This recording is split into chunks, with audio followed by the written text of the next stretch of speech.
Une nation qui ne sait pas se souvenir d'où elle vient ne peut prétendre savoir où elle va.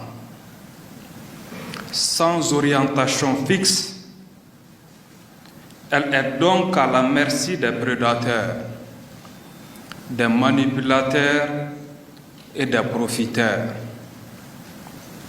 Certaines puissances, ayant compris ce principe depuis de longtemps, ont su le mettre à profit pour mieux dominer les peuples du monde entier. Elles ont eu le temps de l'appliquer en Afrique, en commençant pendant la période de l'esclavage, en le perfectionnant sous la colonisation et en l'exploitant pendant la période néocoloniale qui a suivi les indépendances.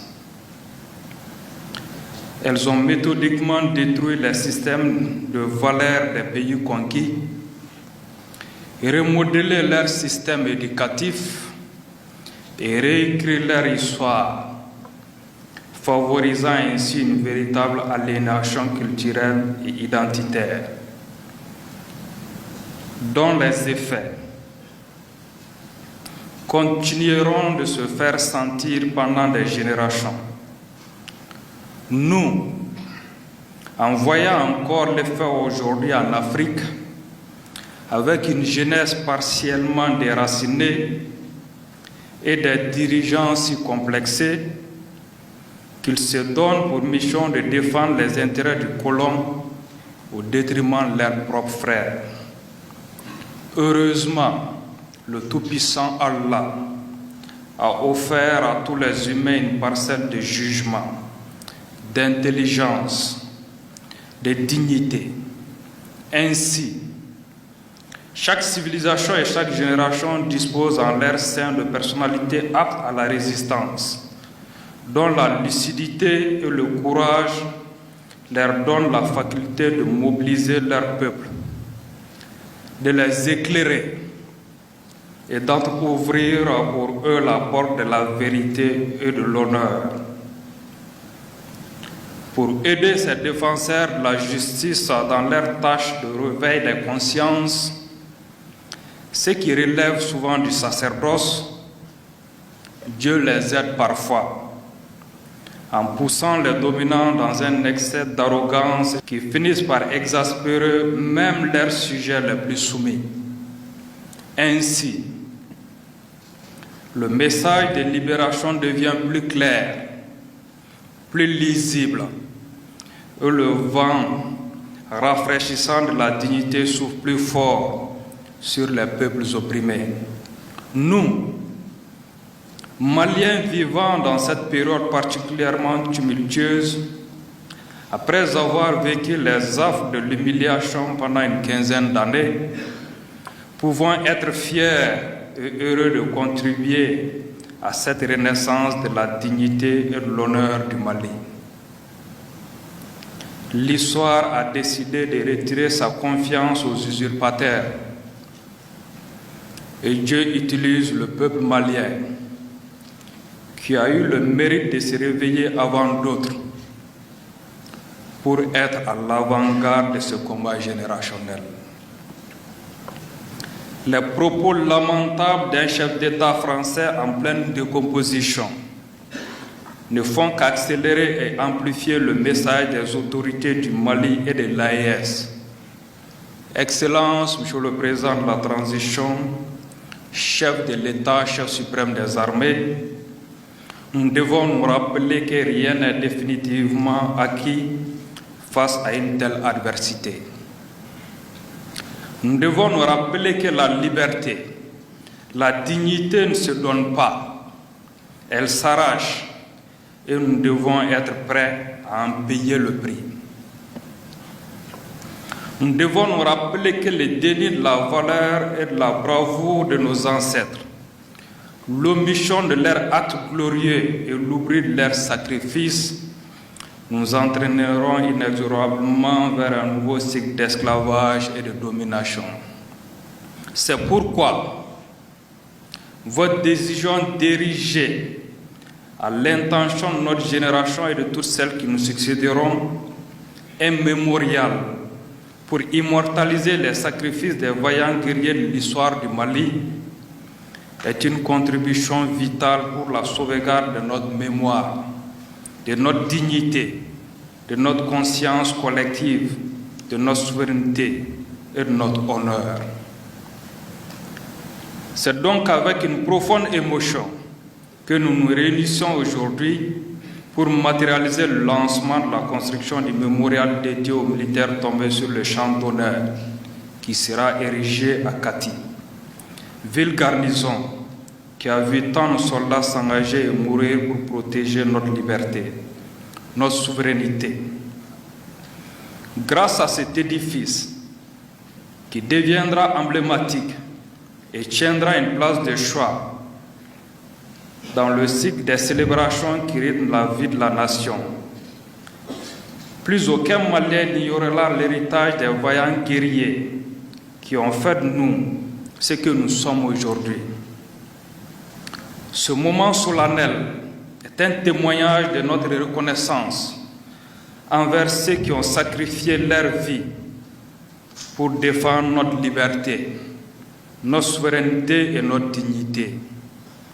En leur honneur, je vous demande respectueusement de bien vouloir observer un moment de recueillement.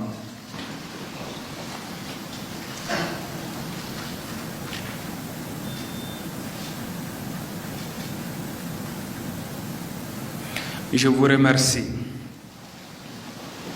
Aujourd'hui, nous rendons hommage à ces héros d'hier et d'aujourd'hui qui ont répondu à l'appel du devoir en donnant leur vie pour que le Mali demeure. Leur courage, leur dévouement et leur sacrifice ne doivent jamais être oubliés.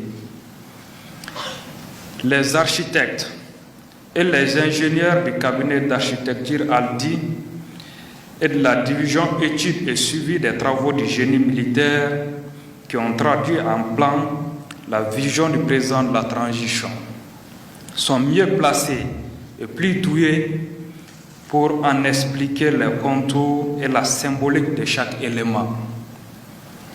Pour ma part, je ne peux m'empêcher de m'émerveiller en contemplant ce mirador qui veille sur la cité endormie, magnifiant les forces armées de sécurité dans la plénitude de leur mission régalienne de défense du territoire national et de la protection des personnes et des biens. Les stèles portant les gravures des noms des héros tombés sur le champ d'honneur inscriront à jamais les noms de ces fils du Mali dans nos cœurs et dans nos esprits. Enfin, le musée des armées, organe de conservation, de valorisation et de diffusion de notre histoire militaire, sera colocalisé avec le mémorial pour davantage éclairer les chercheurs, les professionnels, les étudiants et le grand public, et continuera de faire vivre l'épopée des guerriers du Mali. Excellence, Monsieur le Président de la Transition, chef de l'État, chef suprême des armées, une nation forte se construit sur sa mémoire et sur son histoire. Un peuple fort vit et se nourrit de sa culture. Un État fort s'adosse à son armée.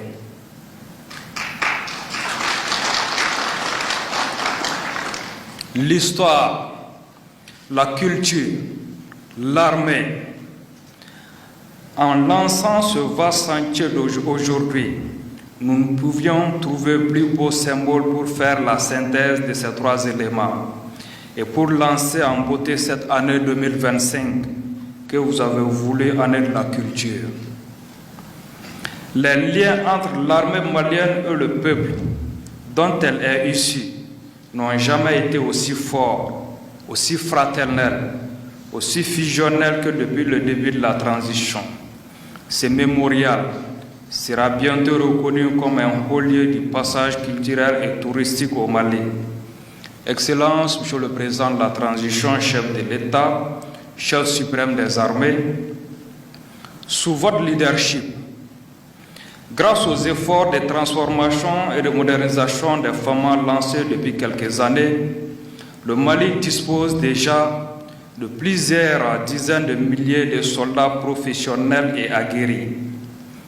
Encore plus important, aujourd'hui, grâce à cette symbiose armée-nation que vous avez suscitée, le Mali est défendu par 22 millions de citoyens soldats, prêts à donner leur vie pour défendre leur honneur et leur dignité retrouvée. Tous n'auront pas leur nom dans ce mémorial, mais tous contribueront à construire la gloire et la grandeur du Mali. Permettez-moi de leur témoigner ici la reconnaissance de leur armée au nom des militaires en activité, des anciens combattants et bien sûr au nom de nos élites dévanciers qui ne sont plus parmi nous pour défendre leur héritage. Vive les forces armées et de sécurité du Mali. Vive le Mali uni, stable et prospère. Unis, nous vaincrons. Je vous remercie.